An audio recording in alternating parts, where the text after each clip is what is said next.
Good evening, everyone, and welcome to the Laws of Business Breakthroughs, hosted by Bamal Shah, the CEO of Rajparth Achievers. Good evening, Bamal. How are you? Good evening, Blanca. How are you? I am fantastic. So, what is the law of business breakthrough you'll be teaching us tonight? So, first of all, congratulations on getting on LinkedIn. It took you 2 years to get there. So, kudos. That's great accomplishment. Persistence and consistency pays off, in business. And Thank today's you. topic is quite related to that, and that is being sale ready. Every business should be sale ready. And you will be shocked that 8 out of 10 businesses that are listed never sell. Not ever, never. They never sell because they're not sale ready. And many of the brokers who want to get the business listed, they don't train entrepreneurs on getting the businesses sale ready.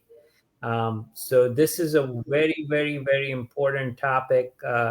People can start by identifying the gaps of why their business is not sale ready at the sale ready scorecard. So I created a scorecard that people can just go in, answer it, score it, and then it will tell them if their business is sale ready or not at the end. 15 minutes, 10, maybe 10 minutes, because it's all yes or no questions. And if you speed through the questions real quick, you'll be done in 30 seconds.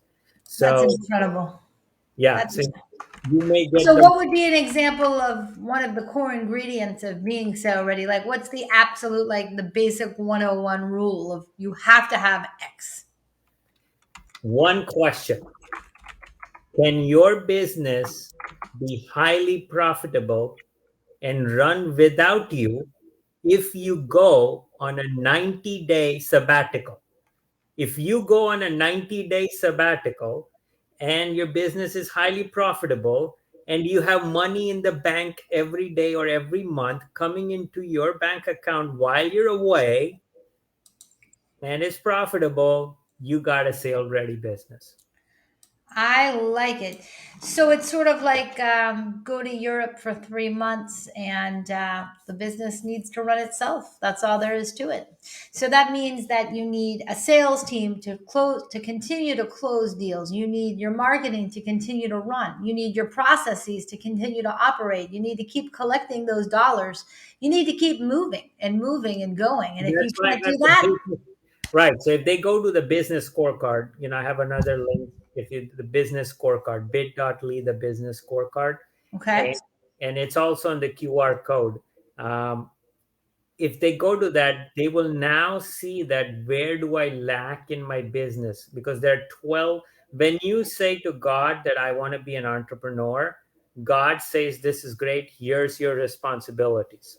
And God gives you a dozen responsibilities, um, 12 to be exact. So it starts with marketing, operations, sales, training, technology, innovation, finance, leadership, customer service, and hiring. Now you have to have these functions functioning very, very well when you are trying to become sale ready. So that's why, I've created these scorecards where people can go in and they can actually score the business. Sale ready is the one domino that does 1,000 things in your business. Oof. So if you focus on making your business sale ready for the dream price, that I want to be able to sell my business for this and I want to be ready now, what do I need to do? And you consistently focus on that every single day, you'll be very successful. That's incredible. I love it.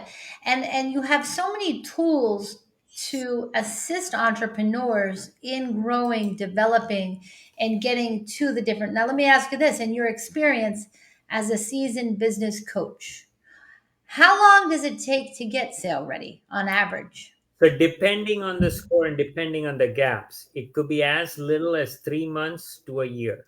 Okay, and also depends on the conformity of the entrepreneur and the owner of the company. If the owner of the company do not buy in and they delay the process, then it will become even longer. But if you're going through the process and depending on how many problems there are in the business, it could be anywhere from 3 months to a year. Well, that's pretty encouraging. It's not That's not that long of a It's not. period. And people don't know that they have someone who can take them from point A to point B and get their business sale ready. Because, let's say currently we are looking at a business that's doing, 5, $6 million of business, but their bottom line, their net profit is so low and the owner benefit is so low that they won't even get something out of it, that they when they sell it. So it doesn't make sense, unless you're Amazon, which has got plenty of investors and they can run the company in losses for 4 years in billions of dollars and still get investors to pump in money because they're building a movement on being able to deliver. So otherwise, you need to have the first and fundamental question. If I'm going to sell my business, how much is the buyer going to make out of it? Which means, what is the buyer going to get? It's the same thing. Like when you buy anything in the market, when you buy something in the market, your question is, what am I going to get out of it? Right? Like what 100%. I same. mean, obviously, why it's like you want to buy a business that's going to generate income. That's why you don't buy a business. You're not going to spend thousands of dollars to get a hobby. You can play tennis for free. A Right. business is meant to make money. You want to make money, you buy a profitable business. So if it doesn't make money, you don't get what you asked for. Right. Which is why I say every business should function and run like, okay, I want to be sale ready today. Now, the advantage of doing that, here's the advantage. You could actually retire and never have to sell your business. Because if your business runs by itself and makes money, the question you may ask, why do I need to sell it? You know, Well, that's true too, but people do want to retire. I mean, you're right. If it runs itself, why sell it? That's true. right? I mean, that could be one question that the owner may say, like, and listen, if it's running by itself, I don't want to sell it. It's giving me the income that I need, and my kids or somebody's interested in taking over, they can have it. Or I can work part-time. It gives me some time, because many people, when they retire and they don't know what to do, they get into depression. That's another thing, is that if you don't know what you're going to do after you sell your business, that could be a problem. um, so Without a doubt, without a doubt. so That's it's got to be very. What are you finding in the post sale world? How are business owners handling that adjustment? Is it like the empty nest syndrome when you're a parent? So if there are folks who I haven't spoken, if I'm speaking to a people and they're working with me, that's one of the first things we address. What are you going to do after you sell the business? It's the first question you ask. Okay, let's say we're able to sell this business in a year. What's your plan after you sell? And if that plan is not put in place, we help them put their plan in place. Because everybody has something that's already there that they love to do, that they can do after selling the business, and I help them discover that and we move to that. Wow, So there's a company A, company B, and company C. The company C is the core, which helps them identify what that is, and we can build that, you know in the beginning only, in the get-go, so they don't run into that problem. that's incredible. So you're really able to help business owners in a variety of fashions. It's pretty amazing. Absolutely. I mean, phew. And you're also able to help business owners build the sales team. I mean, obviously the biggest challenge that most businesses have is lead generation and sales techniques, not to mention operations. But lead generation, how do you help companies with that? Because obviously if a company has a good lead generation strategy, then it has an implicitly built Not sales ready, no? not necessarily true. So let's say you get great amount of leads, but if your operation sucks, your customer service sucks, you can't do customers. You'll be losing customers left and right, like crazy, and you'll be just having to get more and more and more and more customers just to keep up. And that business cannot sustain for a long time, because eventually it's going to dissipate and die. They're all the, like I said, they're responsibilities in a company. The number one core reason is, if you have great people working for you as a team, your business has value, you know. Wow.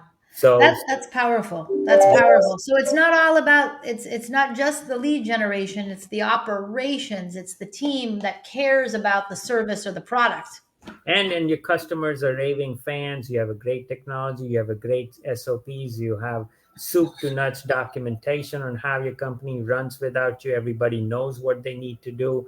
You don't need to be on top of people, to find out what needs to be done. There's lots of things, but I have broken it down to 12 core elements in that business scorecard, so that they can say and they can focus on those 12 elements. Now, the very first thing, everybody has a price in their mind that what their business is worth. And this would be shocking to hear that that price is almost wrong 99.99% of the time.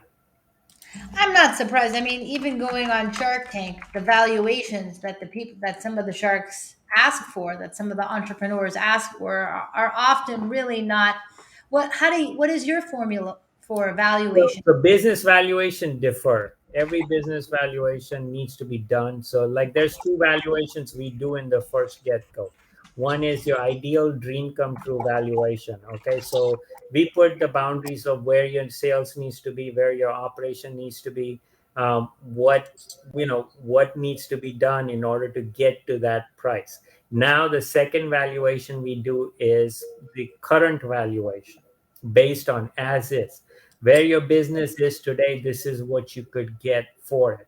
And there may be something that your business is not saleable because nobody would buy it, because there's just not enough there in terms of owner benefit or the value that the person can see when they're buying their business. Or if your business is all about you and then they have to hire you to keep you there to run the business, um, which they can only do for a certain amount of time, most of the time. So, Yeah, that's where that sort of that two-tiered process to the business becomes important. You don't want to become too ingratiated with your business brand, because if you do, then it becomes more difficult to sell it when you aren't a part of it anymore. right. Like, your business, that's why I said the number one thing is, if you can take a 90-day sabbatical and your business is highly profitable and it's running without you, then you have something of real value that Yeah. that has a real great buyer for it who's willing to invest in it and say, okay, all I have to do is just follow what's happening, and it will run the course, and I'm happy to pay a price for it.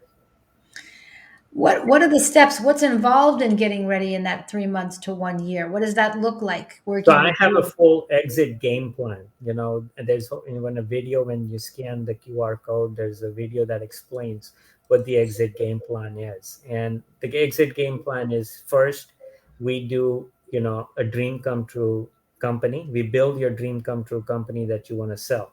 Okay, so this is your ideal company. So we build your future first. Then we go to the present the way it is. And in both cases, we have a valuation. So we have a valuation of your future company and we have a valuation of your current business. And then we identify the gaps and we build the 90-day leaps. Okay, what leaps? Now, if the company just needs a little bit of fine tuning, it is very possible that in the very first 90-day leap, we can accomplish what we need to accomplish. Well, that's pretty extraordinary. The time period in which you're able to analyze a business and help elevate it to get it to the point where it is sellable. So I have been working with Bamal for over a year and a half, almost 2 years now. And he really is the real deal. He's an extraordinary business coach, business expert. I highly recommend you consider having a consultation with Bamal to take your business to the next level and set goals, set targets so that you can grow, develop, and eventually sell your business for the price that you want. So, Bamal, after this dialogue, what is your number one law tonight? What's your business worth today?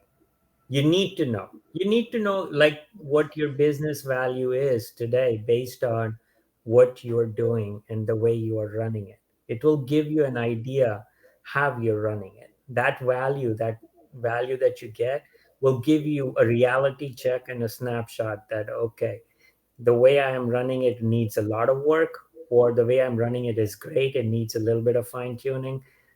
So you need to get a business valuation. They can scan the QR code and get the process of business valuation started. All right, everybody. I think everybody needs to get this process started. Click on the QR code or grab this link and go to the scorecard. Take the time to meet with Bamal Shah, the founder of CEO of Raj Parth Achievers. Bamal, as always, it's always a wonderful education. Thank you for all the wisdom you shared with us tonight. Thank you, Blanca. Thank you very much for having me today. You're It's been welcome.